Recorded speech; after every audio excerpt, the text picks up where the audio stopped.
திருக்குறள் அதிகாரம் 10. இனியவை கூறல்.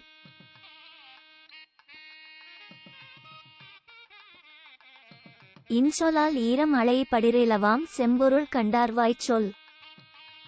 அறம் அறிந்தவர் வாயிலிருந்து பிறந்து அன்பு கலந்து உள்நோக்கம் இல்லாது வருவதே இனிய சொல்.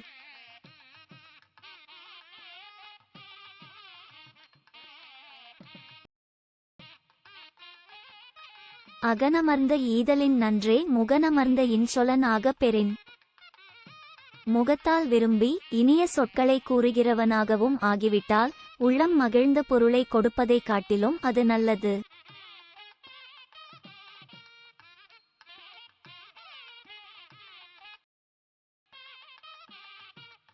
முகத்தான் அமர்ந்து இனிது நோக்கி அகத்தானாம் இன்சொல் இனதே அறம். பிறரை பார்க்கும்போது முகத்தால் விரும்பி இனிமையாக பார்த்து உள்ளத்துள் இருந்து வரும் இனிய சொற்களைச் சொல்வதே அறம் ஆகும்.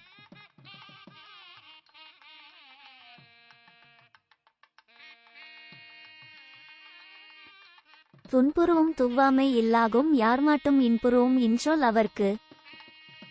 எவரிடமும் இன்பம் தரும் இனிய சொற்களை பேசுபவர்க்கு துன்பம் தரும் வறுமை வராது.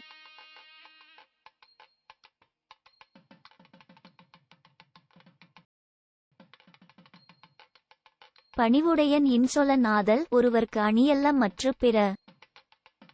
தகுதிக்கு குறைவானவரிடமும் பணிவுடன் இனிய சொற்களைச் சொல்பவனாக ஆவது ஒருவனுக்கு ஆபரணம் ஆகும், பிற அணிகள் அணியாகா.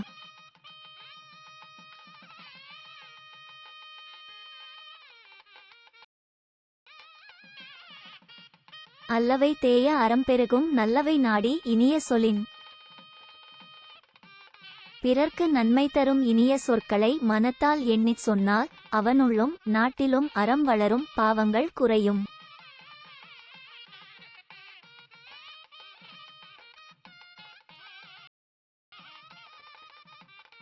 நயனீன்ற நன்றி பயக்கும் பயனீன்ற பண்பின் தலைப்பிரியாச் சொல்.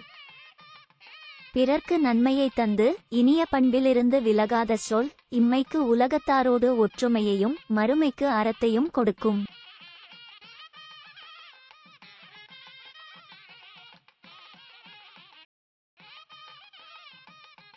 சிறுமையுவு நீங்கிய இன்சொல் மறுமையும் இம்மையும் இன்பம் தரும்.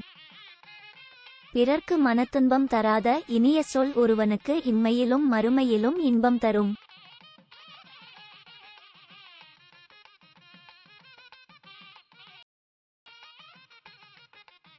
இன்சொல் இனிதின்றல் காண்பான் எவன்கொலோ வன்சொல் வழங்குவது. பிறர் சொல்லும் இனிய சொற்கள் இன்பம் தருவதை உணர்ந்தவன் பிறர்க்கும் தனக்கும் துன்பம் தரும் கடும் சொற்களை பேசுவது என்ன பயன் கருதியோ?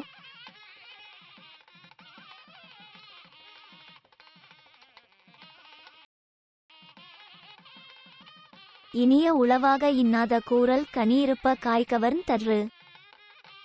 மனத்திற்கு இன்பம் தரும் சொற்கள் இருக்க அவற்றை விட்டுவிட்டு துன்பம் தரும் சொற்களை கூறுவது நல்ல பழம் இருக்க நச்சுக்காயை உண்பது போலாகும்.